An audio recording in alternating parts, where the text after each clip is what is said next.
सपा सरकार में केवल हिंदू मारा गया है चुन चुन के। ये नीति है अखिलेश भैया की और माननीय धरती पुत्र जी की और शिवपाल चाचा की। योगी भगवान है।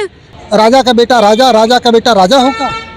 सबसे पहले इन लोगों को अपने पार्टी में सुधार करना चाहिए। ये कभी प्रधानमंत्री पद के न योग्य हैं न बन पाएंगे, क्योंकि इनसे जनता को कोई लाभ नहीं है। बहन जी मुख्यमंत्री नहीं 3-4 बार, उन्होंने जनता के लिए क्या किया? जनता का जितना रुपया और पैसा व्यवस्था थी सब समेट के चली गई।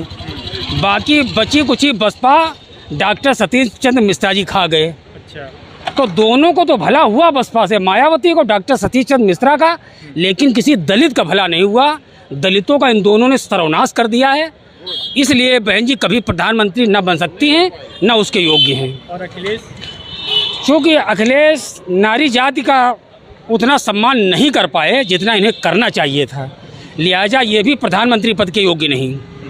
प्रधानमंत्री पद के योग्य केवल एक ही व्यक्ति हैं, वो माननीय योगी आदित्यनाथ जी हैं।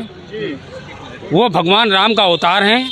यदि वो प्रधानमंत्री बने तो हिंदुओं का भला होगा, हिंदू राष्ट्र बनेगा, हिंदुओं की रक्षा होगी और हिंदू अपने पुराने प्राचीन गौरव को पुनः प्राप्त कर सकेंगे और ये देश बचेगा, अन्यथा देश नष्ट हो जाएगा।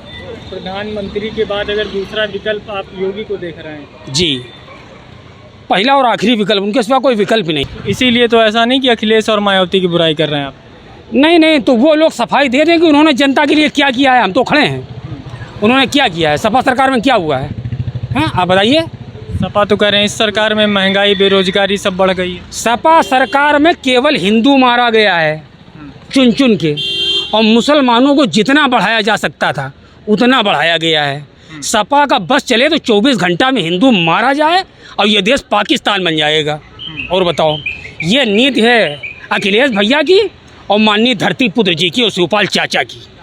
लेकिन मैं कट्टर हिंदू हूँ, इसलिए योगी भगवान है। सारा हिंदू उनका सपोर्ट करे, उनको प्रधानमंत्री बनाए, जिससे इस देश में रामराज्य की स्थापना हो सके। शिवपाल तो अखिलेश से भी अलग हो गए। वो अंदर खाने सब एक हैं, ब्लड रिलेशन है, लेकिन अपना सरकार बनाने के लिए कुछ उधर हो गए कुछ उधर हो गए, घी ढरकेगा थरिये में। इसलिए उन लोगों से देश का कोई भला नहीं हो सकता।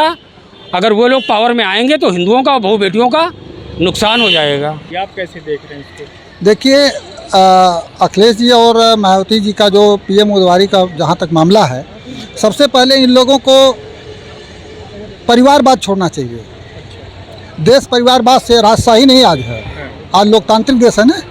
हाँ, राजा का बेटा राजा, राजा का बेटा राजा होगा। सबसे पहले इन लोगों को अपने पार्टी में सुधार करना चाहिए।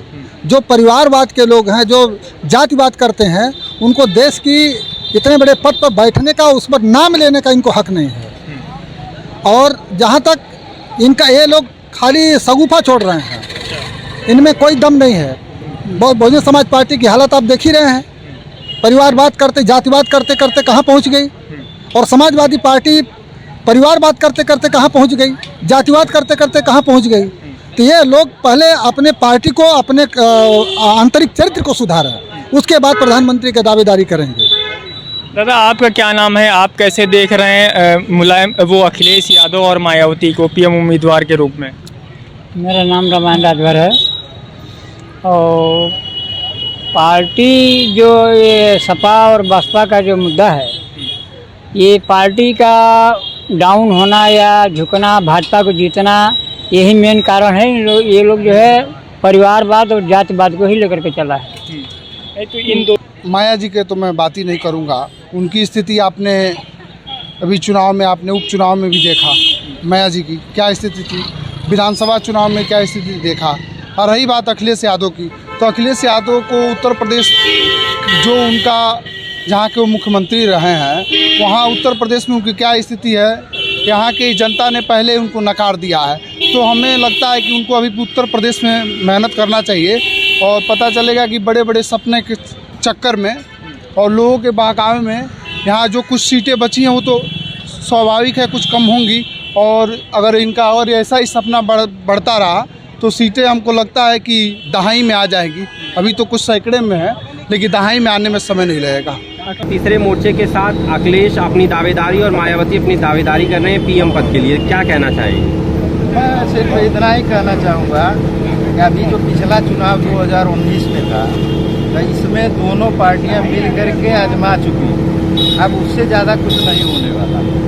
उससे ज़्यादा फिर भी अगर मिल जाएगी तो नहीं ये स्टेट में गवर्नमेंट के इनकी रह जाएगी और न वो प्रधानमंत्री। क्यों? उसका रीज़न है कि जो इस समय अपना देश, पहले एक देश इंडिया लेवल पर था, आज एक ग्लोबल देश बन चुका है। पूरे भारत में इसका आज पहचान बन चुकी है। आज आर्थिक अपने जो है इकोनॉमिक स्थिति में आज 5वें स्थान पर ये आ गया। जो देश की आज इतना स्ट्रांग है और देश की इतनी इज्जत है, अभी चीन के साथ जो हुआ उस समय हुआ। महंगाई और इस पर नो डाउट महंगाई है, लेकिन अगर हम ग्लोबली देखेंगे तो इंडिया के कंपैरिजन पूरे विश्व के कंपैरिजन में हमारे भारत के महंगाई दर अगर तुलनात्मक देखेंगे तो वो बहुत कम है। अगर ऐसा कुछ होता है जो दिखने में आ रहा है कि कहीं केजरीवाल साहब, कहीं जो है वो नीतीश जी, कहीं जो है वो राहुल जी और मायावती जी, अखिलेश जी, इन लोगों का जो नाम आ रहा है कि हम जो है प्रधानमंत्री के रेस में हैं, कहीं न कहीं इन लोगों को आने के पहले एक बार अपना आकलन भी करना चाहिए। मुझे लगता है कि राष्ट्रीय स्तर पे जो पिछले अनुभव रहे हैं कि जो भी गठबंधन राष्ट्रीय स्तर पे हुए हैं वो पूरा कार्यकाल भी नहीं पूरा कर पाए, और दूसरी स्थितियाँ ये रही कि जब क्षेत्रीय दल जो है वो मिलकर के कहीं भी कोई जब केंद्र में सरकार बनाए हैं तो उस समय की आर्थिक स्थितियों को भी आप देख लीजिए, चाहे वो चंद्रशेखर जी का कार्यकाल रहा हो या उसके पहले की जो भी सरकारें रही, तो ये अनुभव देश की जनता ने बहुत पहले कर लिया है। और मुझे लगता है कि 2024 में अभी बहुत दूर की बात है कि नरेंद्र मोदी जी को हटा करके और कोई और जो है वो सत्ता सीएम हो। अभी राहुल गांधी मैदान में है, उन्होंने पदयात्रा निकाली है और वर्तमान समय में बीजेपी की प्रचंड बहुमत से सरकार है। जहां तीसरे मोर्चे की बात हो रही है तो मायावती जी का और उनके लोगों का यह कहना कि हम पीएम पद के दावेदार होंगे तो वो तीसरे मोर्चे की सरकार में शामिल होंगी, यह एक तरफा फैसला हो जाएगा। हिंदुस्तान लोकतंत्र है और यहाँ नेता, लोकसभा का जो नेता होता है उसे, तो यह कहीं ना कहीं यह गलत आश्वासन है और लोगों को भ्रमित करने की बातें हैं।